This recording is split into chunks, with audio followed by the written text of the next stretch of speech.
Samantala, ilang miyembro ng Philippine Coast Guard dumalo sa burol ng nasawing kabaro sa Tabuk City, Kalinga. Tinutukan niya ni Ivy Hernando.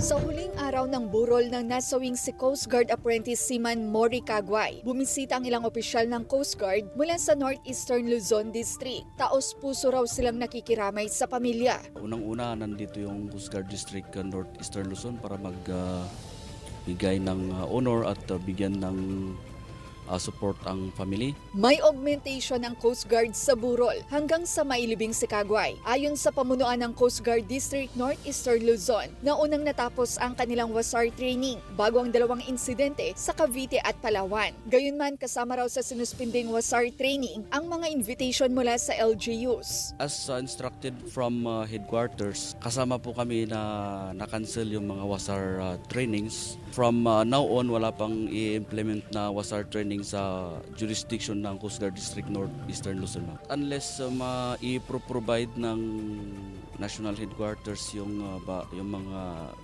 revisited guidelines, yung mga reviewed instructions, kung ano yung lalabas dun sa mga revisions, yun lang yung ipapatupad namin for the training courses mo.